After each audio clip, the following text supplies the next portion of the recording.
"You will regret saving me," she warned. But the outlaw stretched out his hand.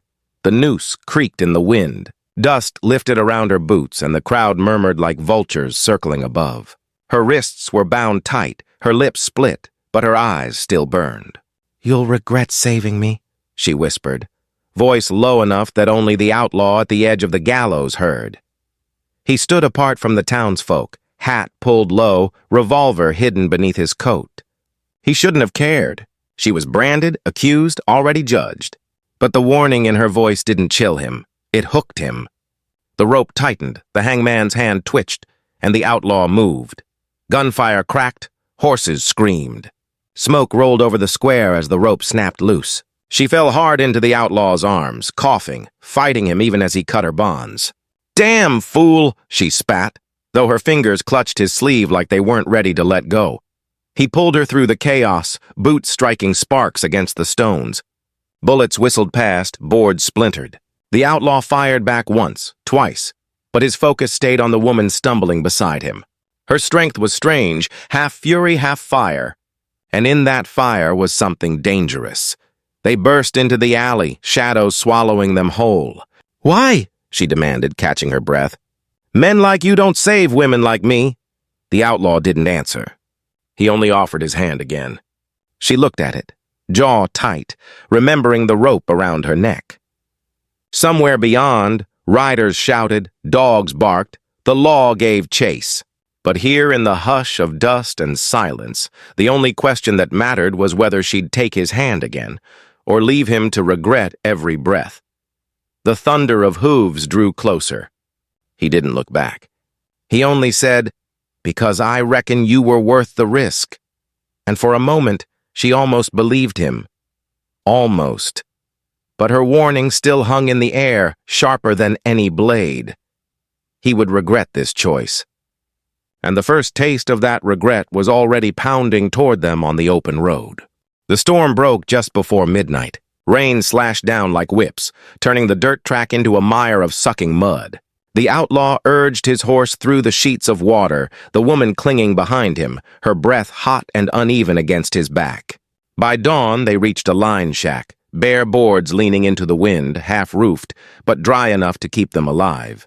Inside, silence ruled.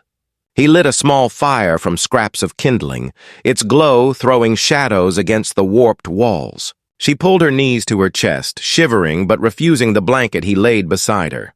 "I didn't ask for saving," she muttered, though her eyes betrayed exhaustion.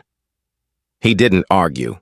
Instead, he busied himself with the small rituals of survival, warming water, checking the bullets left in his belt, hanging their sodden clothes near the fire.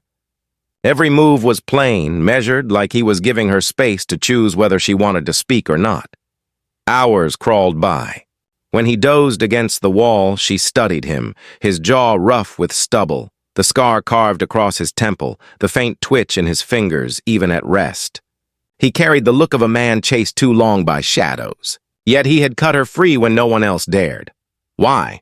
She reached for the blanket at last, draping it over herself, though pride made her keep her chin high. Later, when he stirred and found her still awake, he poured a tin cup of warm water and set it by her side. Their fingers brushed, a brief graze of skin. Neither spoke, but the silence thickened with something unspoken, fragile as glass.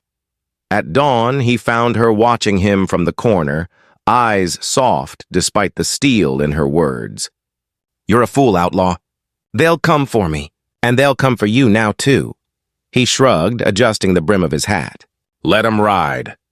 For the first time, a ghost of a smile curved her lips, gone as quickly as it came. Yet when he turned away, she whispered to herself, almost like a prayer. "You don't know what you've tied yourself to." And outside, in the wet soil near the ridge, fresh hoof prints already pressed deep. By noon, the storm had cleared, leaving the land raw and shining, every stone slick with rain. The outlaw saddled the mare, ready to move on, but she stepped outside first, her bare feet sinking into the softened ground. Her eyes narrowed at the ridge. There, impressions deep in the soil. Fresh. A dozen horses at least. She crouched, fingertips brushing the prints, feeling the wet edges. "They've been here since dawn," she whispered. "And they'll be back." He came to stand beside her, hand resting on the worn handle of his Colt. His gaze swept the horizon, the open plain stretching into the haze, the black smear of riders distant as smoke. He knew pursuit when he saw it. He'd spent years being the hunted, but now the hunt wasn't for him. It was for her. "You bring enemies quick," he said, though not unkind. "I told you," she answered, lifting her eyes. "Saving me was a mistake." They mounted, keeping low along the gulch, the mare's hooves muffled in the mud. Every sound carried, the whistle of hawks, the roll of loose stones down the slope. Once she reached to steady herself, fingers tightening briefly at his waist before pulling back as though burned. Silence thickened between them, louder than words. By dusk, smoke curled against the sky, campfire smoke. The outlaw dismounted, crouched, watching shadows move along the ridge. He counted rifles, at least 7, maybe more. Their voices carried on the wind, chanting his name mixed with hers. The hunters already knew. He returned to her, jaw set. "We ride at first light. But know this, every mile we cover, we're drawing them closer." She studied him, then asked, soft but cutting, "And when they catch us, do you plan to die for me too?" The outlaw didn't answer. He only checked his revolver, the weight familiar, the barrel gleaming faint in the firelight. Above them, coyotes called, sharp as laughter. And down in the gulch, the fresh tracks waited, marking the trail of 2 souls bound together by danger neither could yet name. The sun bled red across the horizon, shadows stretching long as knives. They'd hidden through the day, slipping between canyons, but by sundown the riders caught their trail. The outlaw knew the land, he could read it like scripture, but the hunters pressed harder. Voices rising with the clang of bridles and the jangle of spurs. They made for an abandoned corral, boards half-rotted, fences sagging. As the outlaw tied the mare, she stiffened, eyes locked on a figure stepping from the shadows. His badge glimmered dull in the fading light. A lawman, but not just any Samuel, she whispered. Her voice cracked, the name tasting of betrayal. The outlaw's hand hovered near his revolver. He felt the shift, the way her shoulders squared, the way her breath faltered. Whoever this man was, he wasn't a stranger. Samuel's smile was bitter, stretched thin. "You thought you could run?" "With him." He nodded toward the outlaw, contempt thick. "You belong to me, girl." "Always did." Her body trembled, not from fear, but from fury. "I'd rather swing from a rope than go back to you." The outlaw stepped closer, blocking Samuel's path, but riders fanned out behind the lawman. Rifles raised, shadows like wolves in the corral's dust. The air tensed, heavy with gunmetal promise. Samuel's eyes narrowed. "You should have let her hang, stranger. Would have spared you the bullet I'm about to put between your ribs." The woman's hand brushed the outlaw's arm, steady, grounding. "Don't," she whispered. But it wasn't clear if she meant don't shoot, or don't die for me. The outlaw's revolver was out before breath filled the silence. But Samuel's men cocked their rifles, steel echoing in the twilight. For a heartbeat, all was still, sun setting, dust lifting, hearts racing. Betrayal glimmered in her eyes like a blade, and the outlaw knew he had been pulled into a storm older than his own sins. And then the first shot cracked. Smoke choked the corral, the ground littered with shells and blood-dark dust. The outlaw staggered, hat gone, revolver empty. Around him lay silence broken only by the groans of wounded men. Samuel was down, eyes glassy, badge tarnished with mud. Betrayal had bled itself dry beneath the dying sun. She crawled to the outlaw's side, her hands trembling as she pressed cloth against his wound. "I told you," she whispered, voice cracking. "I warned you, saving me would cost everything." He caught her wrist, weak but steady, his grip grounding her in the ruin. "Maybe," he rasped, "but I'd do it again."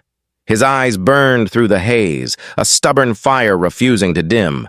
The wind shifted, carrying ash across the plain. She looked beyond the broken corral, the ridge, the sky bruised with twilight, the first cold stars waking. They could ride, they could vanish. But the cost was heavy, blood already spilled, a past that would never stop hunting. Her heart warred in her chest. She could leave him, disappear into the desert as she had before. Freedom was easier without bonds. But when he offered his hand, scarred, shaking, still outstretched, she froze. Out here, choices were life and death. No law, no mercy. Only the truth carved into dust and bone. She pressed her palm to his, sealing something she had sworn never to bind again. He exhaled, eyes closing, but relief softened his jaw. She leaned close, whispering words he had waited to hear. Then we face it together. The fire in the corral smoldered low, throwing their shadows long across the plain. Behind them lay ashes. Ahead lay water, dust, pursuit. And somewhere beyond the ridge a chance, small, fragile, but theirs. Out here in the Wild West, every choice carried a price. If you've been gripped by this tale of love and survival, don't let it end here. Like this story, subscribe, and ride with us into the next frontier. Because out here, where dust meets fire, love may be rarer than water, but it always finds a way.